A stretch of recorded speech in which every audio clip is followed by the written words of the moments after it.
जय हिंद साथियों, मेरा नाम है आबिद शेख और आप देख रहे हैं आज़ाद इंडिया न्यूज़। और आज हमारे साथ जुड़े हुए हैं दारूखाना कौला बंदर इकरा एजुकेशनल ट्रस्ट के इमाम साहब मौलाना रफ़ीक साहब।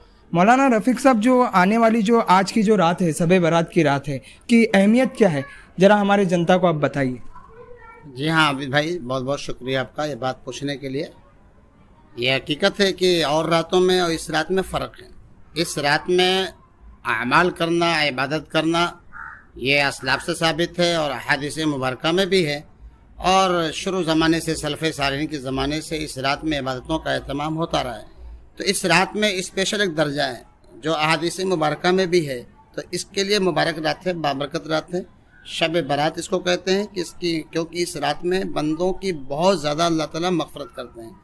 हमें और आपको चाहिए कि हम इस रात में ज़्यादा से ज़्यादा इबादत का एहतमाम करें, खूब इस्तिग़फ़ार करें, खूब अल्लाह से माफ़ी मांगें, इनफरादी करें, हो सके तो इनफरादी करें, क्योंकि इसमें कोई इज्तिमाई इबादत नहीं है और घरों के अंदर करना चाहिए।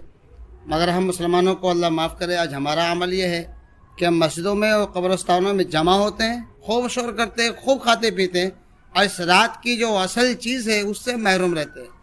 हम अपने नौजवानों से भी कहेंगे कि वो इस रात की कदर कर लें। वाकई में बाबरकत रात है। नौजवान अक्सर क्या करते हैं, गाड़ियों में निकल जाते हैं, रेसिंग करते हैं।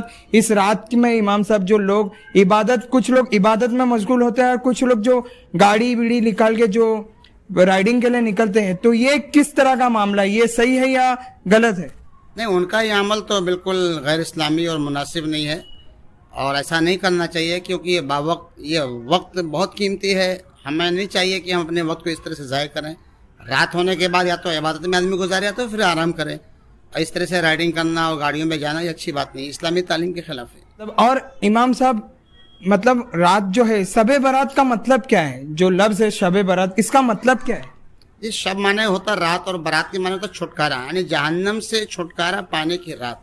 यानी इस रात में खूब अल्लाह से माफ़ी मांगा जाए, खूब रोया जाए, खूब गिगड़ा जाए और अल्लाह से इतना अल्लाह लगाया जाए, इतना मांगा जाए कि अल्लाह ताला हमें माफ़ कर दे।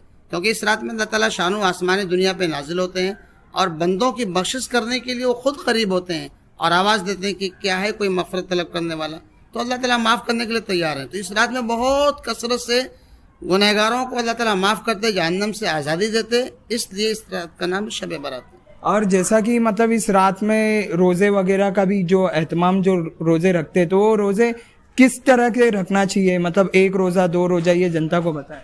जी, शब बारात में एक रोज़ा है, वो भी मुस्ताहब है। रात में इबादत करें, ज़िक्र, नवाफिल, इस्तिग़फ़ार, तौबा का एहतमाम करें और दिन के अंदर दूसरे दिन रोज़ा रखें। एक बात मैं और अर्ज़ करना चाहता हूँ कि इस रात की बड़ी फजीलत है और मग़फ़िरत का वादा है, लेकिन कुछ लोगों को थोड़ा सा अपने अमाल को देखना चाहिए। एक चीज़ याद आ गई, दो भाइयों के बीच में अगर लड़ाई झगड़ा है तो जब तक वो आपस में सुलह सफाई नहीं कर लेते, इस रात में उनकी दुआएं कबूल नहीं होती, मग़फ़िरत भी नहीं होती, और भी चीज़ें हैं। तो बहरहाल इन चीज़ों का भी ध्यान होना चाहिए। मतलब आपस में जैसा फैमिली में अनबन हो और वो आके इबादत करे तो उनकी इबादत कबूल नहीं होगी जब तक वो आपस में मतलब अपना तालमेल ना बना ले। आपका कहना ये है? जी हाँ, हदीस शरीफ में है कि जब तक वो आपस में सुलह नहीं करते, अल्लाह ताला उनके मामलों को पीछे कर देते, कि इनको साइड में रखो, अब इनकी दुआ पे गौर ही नहीं करना। इसलिए उनको चाहिए कि सुलह सफाई कर लें। जैसा कि साथियों, ये रात जो है, और आप इस रात के बारे में देखेंगे, जैसा मौलाना साहब ने बताया कि मतलब आपस में जैसा फैमिलीज जो होती है, अगर वो फैमिलीज में जो अनबन है, अगर लोग उसको दूर ना करें और नमाज पढ़े और सारी चीज़ें इबादत करें, तो उनकी दुआएं भी कबूल नहीं होगी। इमाम साहब, है ना, यही इमाम साहब कहना चाहते हैं। जैसे कि ये सारी चीज़ें जनता के सामने मौलाना साहब ने, हमारे रफ़ीक मौलाना साहब ने रखी। मैं मौलाना रफ़ीक साहब का तहे दिल से शुक्रिया अदा करता हूँ, जिन्होंने अपना कीमती वक्त निकाल के हमारे साथ बातचीत की।